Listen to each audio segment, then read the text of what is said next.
Bismillahirrahmanirrahim.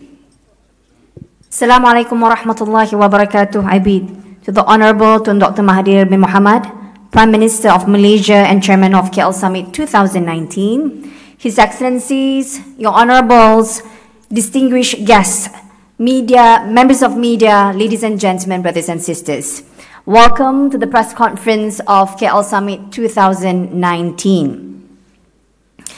Now, just as a gentle reminder to all of us, I hope during the Q&A session, the questions that we pose will be short and precise, and you will introduce your name and your news agency. And this session is exclusively only for the media. Now, ladies and gentlemen, as time is of essence, I would therefore open the floor for Q&A. Dipersilakan, tafadhal. All you need to do is just raise your hands. Okay, the lady in front. Thank you. My question is, Islam. If Islam currency was discussed in the summit, if Islamic currency is going to becomes reality, will it be a great challenge to the present US dollar system and causing some sanctions or other disasters to some Islam country? How do you think, do you have this kind of worries, and what are your considerations? Madam, could you kindly introduce your name and your news agency? I'm Gao Mian from Phoenix TV. Thank you very much. Thank you for your question. Firstly, I would like to point out that Islam is not properly understood, sometimes even by the Muslims themselves. And when they don't understand Islam properly, they do things which are forbidden by Islam. However, we also expect others to treat Muslims and Islam fairly. And we are gathered here today for this conference to strengthen ourselves, because when we are weak, people bully us. They take action expelling us from our countries, etc. They also cause wars to be fought within Muslim countries. So this conference points out that we have to do things for ourselves. We cannot depend upon other people to stop attacking us because they are stronger. So this is the purpose of this conference. It's not against anybody, it's for ourselves. Thank you. The gentleman in the white shirt. Yes. Honorable, I'm Mohammed Val from Al Jazeera English. And my first question is about, you have stood up, and the world has noticed that, stood up against the attempt by Saudi Arabia to cancel this summit. And also you stood up against what's happening in India with regards to minorities. Have you done the same during this summit with regards to the Uyghur situation in China, and has there been any decision in this regard, or at least condemnation? My second question, Honorable, is about the stance of Saudi Arabia towards this summit, and the question of Islamic unity. I wonder if the question of Islamic unity has been given a priority in this summit, and without it there will be no possibility to go forward, even with the idea of development. Has that question been addressed? Can Saudi Arabia become a destructive force with regards to your intentions to unite the Muslim Ummah around the question of development and other aspects of progress? Thank you. Well, firstly, there is no compulsion in Islam. If people want to do, they can do. If they don't want to do, they can also not do it. If they want to come, they come. If they don't want to come, also it is their right to take whatever decision that they want to take. But mostly these conferences have attracted, if not the heads of government, at least their representatives as well as scholars from all over the Muslim world. So we are quite satisfied with the attendance and the discussion that focuses more on how we can help ourselves rather than asking others not to do this, not to do that, because we are weak.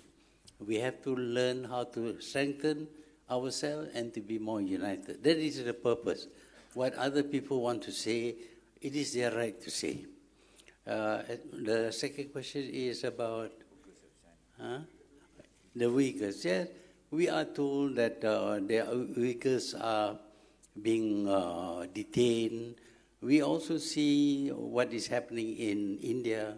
It is very unfortunate because India is a secular state.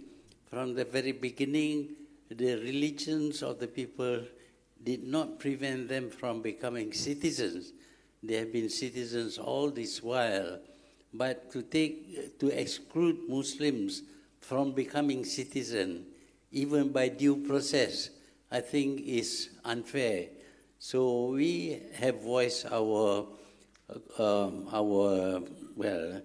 disagreement with this kind of treatment. Malaysia today has got people from very many countries. They are not indigenous to Malaysia. They came here mostly during the British time, but we have accepted them as our citizens. They are free to practice what they believe in, and in politics, they are always in all the governments of Malaysia. All these people who came later than the indigenous people, they are accepted as our citizens. We think that countries which have foreigners who have come to settle a long time, and certainly people who have been there a long time must be treated as citizens and treated fairly. Thank you. Okay, the gentleman in the middle. Yes, you. Sorry, the one at the back.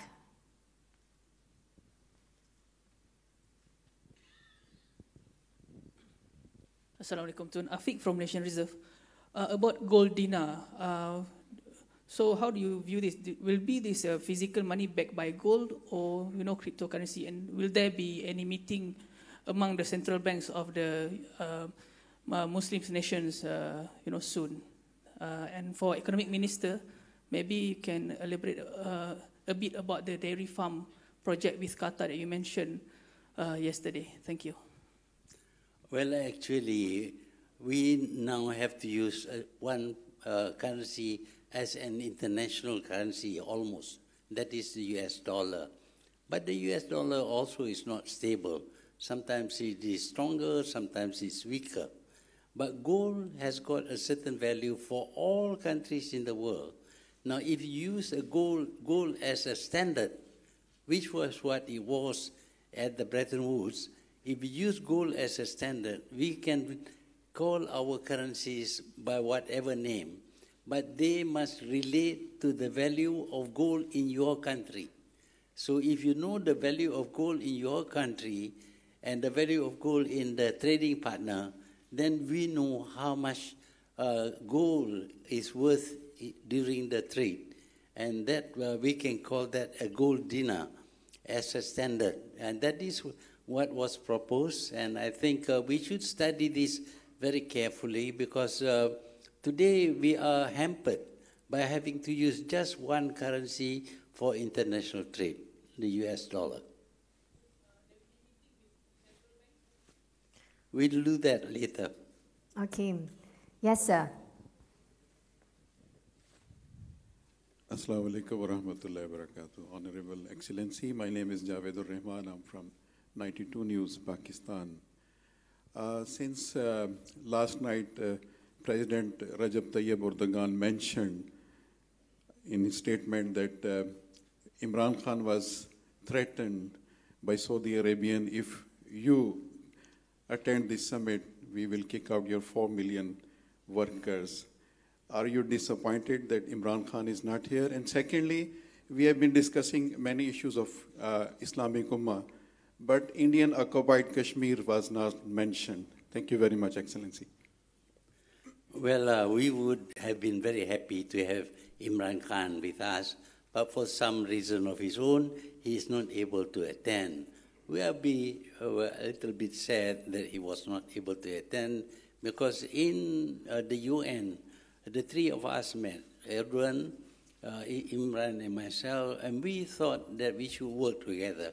But if he cannot come this time, maybe at later stage he might come again. And the second question was what? Kashmir, yes. I didn't mention, but obliquely, the king, the Sultan just now, he mentioned about people who were occupied, who were chased from their countries, etc. We are concerned that we do not name specifically Kashmir does not mean we don't care about the Kashmir. I have said my piece also in other forum, and that is our stand. We feel that occupation, aggression is not the way to solve conflicts between nations. All conflicts should be resolved through negotiation, arbitration, and the court of law. Thank you. Okay, the brother in front. Sorry, Tun, Sean from Free Malaysia Today. Since you mentioned India earlier, the Indian Ministry of Home Affairs, External Affairs, sorry, says that has urged Malaysia to refrain from commenting on internal developments in India, and said that your comments were factually inaccurate. How would you like to respond to this? Well, that is their opinion. My opinion is my opinion. Whether you want to believe me or believe other people, you are free to do so. You are the press. Right, the gentleman at the back in the black coat. Yes, that's right. Assalamualaikum, Fairuz from New Straits Times. Tun, you mentioned in your speech that you were happy that there were 18 instruments of agreement that were signed and agreed upon throughout the summit. Can you elaborate more on them, particularly maybe concerning the press? You are creating this platform, TV station, which is going to address Islamophobia. So maybe you can elaborate on that one, especially, and the overall view of the summit about how to tackle Islamophobia. Thank you. Well, we believe in carrying out things, in doing things, not in making resolutions, less in having a long debate. We have signed 18 agreements within us, particularly between Malaysia and Turkey, Malaysia and Qatar. It shows that we have actual things to do after this, and we will implement them. But there are many areas that we can work together. We want to set up a center of excellence. We want to work on how to develop our own defenses. We want to exchange students and education. As you know, there are many, many areas that we can work together. And the whole idea is that we want to upgrade the capacity of all Muslim countries. Thank you. Yes, sir. Abdul Qadir Arada from Al Jazeera Arabic channel. You talked this morning about the sanctions against Iran and the blockade imposed on Qatar. How do you see the continuation of this, specifically the continuation of the blockade against Qatar from 3 Arab countries? Well, we don't believe in sanction. We don't actually point out the specific cases. But sanction is a criminal act because you not only punish the country concerned, you punish other countries as well.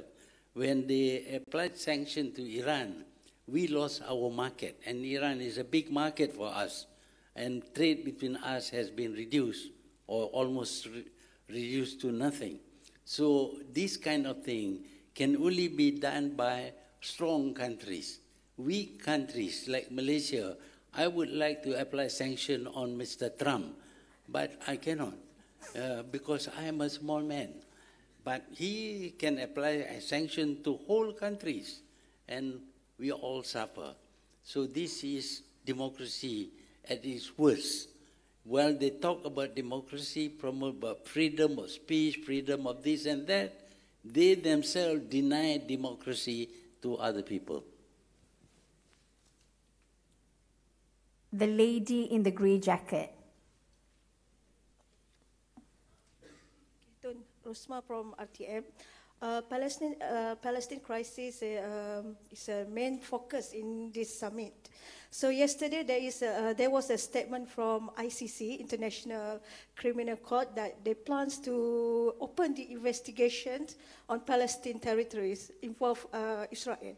Any comments, sir? Well, if that happens, of course, that is a good result from our meeting. It's long overdue. Israel should be tried in a criminal court for killing people, for stealing other people's territory, for building settlements in other people's land. All these things are crime. When we tried to send some building material to Hamas, our ships were detained, including also the ship coming from Turkey, and they were not allowed to go to deliver aid to Gaza. And this was done in international waters. You cannot do those things in international waters. If we invade or enter their national waters, yes, they can take action. But we were in international waters. They came with their gunboats. They stopped our ships, and they towed our ships to their ports. And until now, we don't know whether the aid that we were intended for Gaza was delivered or not. This is a criminal act. And in the process, of course, as you know, 9 people were killed. 9 Turks were killed.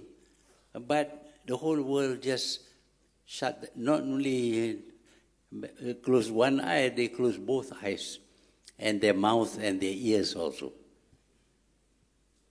Yes, madam. Thank you. I have a question. It's about, as an Islam country leader, have you ever heard or watched the Xinjiang video produced by China recently? And do you get some different understanding from previous? Thank you. Sorry, I have not seen it, but I would like to see it. And of course, there is stories are told from both sides. We have to hear both sides. We have to hear the state, we have to hear the people who complain. Then only will be fair. But if I see only one side, it will not be fair. The lady in the navy shirt in front. Tun, hi, this is Gachi from Malaysia Kini. This KL summit, is criticized for not addressing the Uyghurs issue, but focus on Palestinian issue. Why the difference? This is the first question. The second question is, the last time you make an worker statement on India, later on your minister Teresa forced to give discount, and then are you worried that your statement on India may come with a price to pay? And then the third question is, there's a renewal call from YB Kisiang to ask to revoke the PR-ship of Mr. Zakir Naik. Your comment, please. Thanks. Well, thank you very much. In the first place, this conference is about improving the situation in Muslim countries. It is not directed at other countries because we don't expect other countries to take our advice and not do things which are bad for the Muslim countries. That is the purpose of this conference, and we didn't single out many of the instances where wrong things were done to many Muslims and Muslim countries. Secondly, of course, we did make some remarks about India, and there were statements that they will not buy our palm oil, but this is made by the private sector. It's not made by the government. So we would like not to ignore that. And thirdly, in the case of this preacher who is here, he has been told not to provoke racial sentiments. He is here, yes, but then we have also a lot of other racial statements being made by a lot of other people. And we have to ask people not to make comments about race relations in Malaysia, because this is a sensitive issue and we don't want to provoke antagonism between the people of different races who are citizens of this country. The lady at the back in the black hijab. Good afternoon, Tun Mahathir. What are the takeaways that you think the youth viewers should take into consideration from the summit? Thank you. Could you kindly introduce yourself and your news agency, please? I am Ru'a Qassar. I'm a digital content strategist at Limca Queen University from Syria. All right, thank you. I would like to kindly remind once again that this session is exclusively only for the media. Thank you so much. Well, the youth will inherit this world. Old people will have to go whether they like it or not. They will have to go.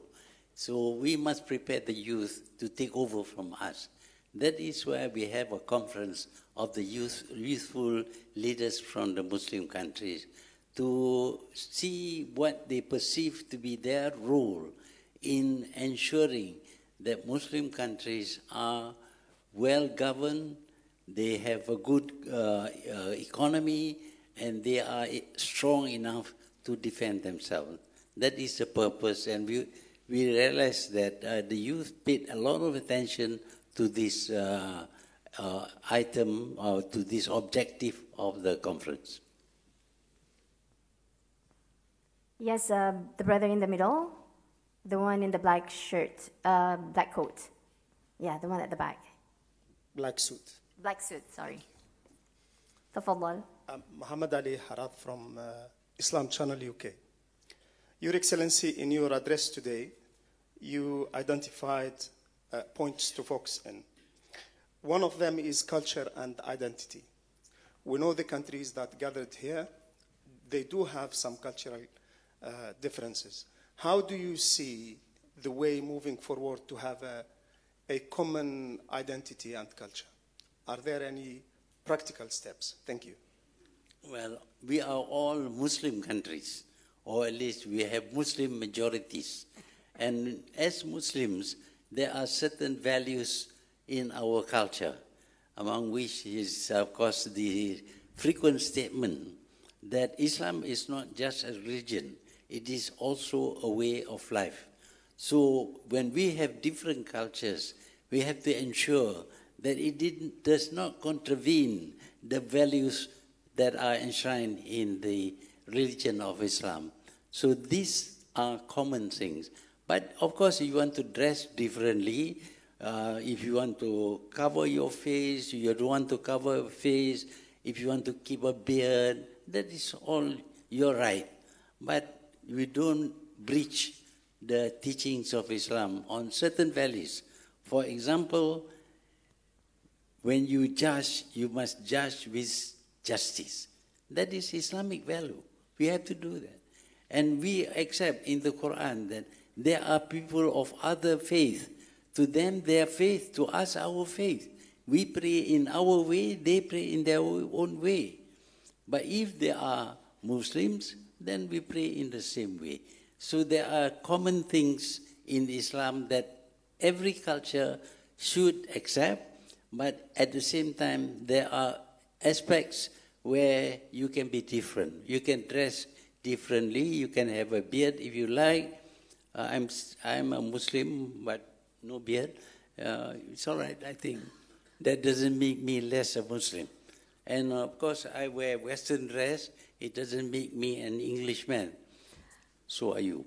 Yeah. So that is what we mean by common culture. Thank you. All right, the last question.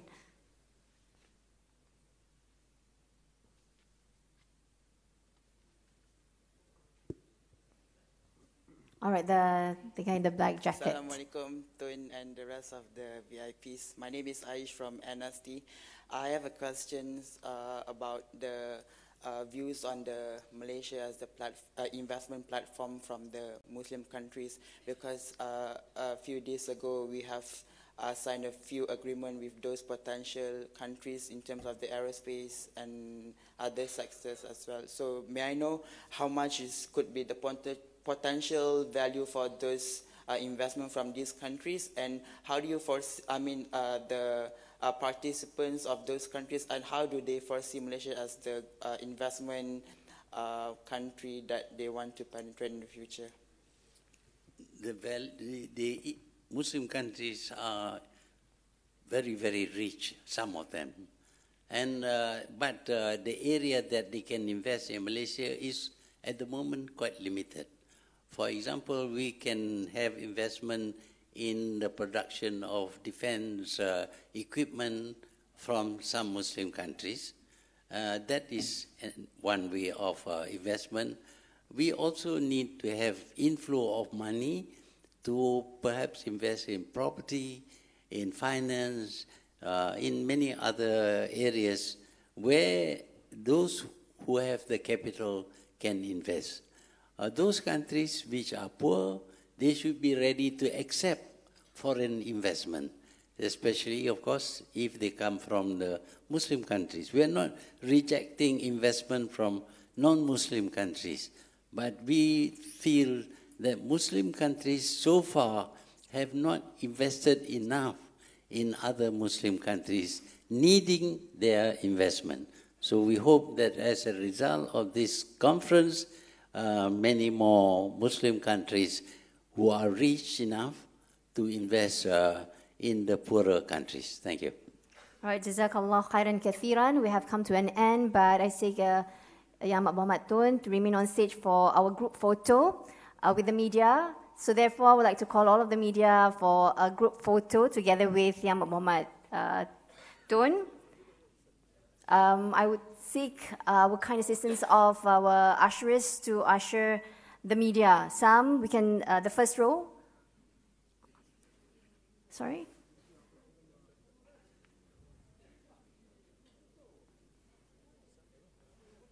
We can stand in front of the stage. Are we allowed to go on stage?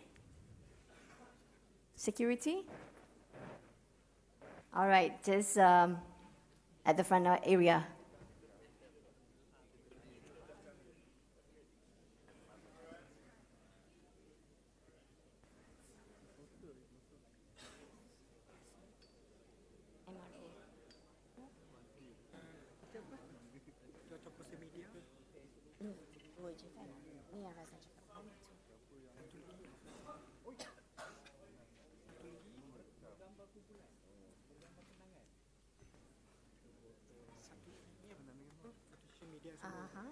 MRO.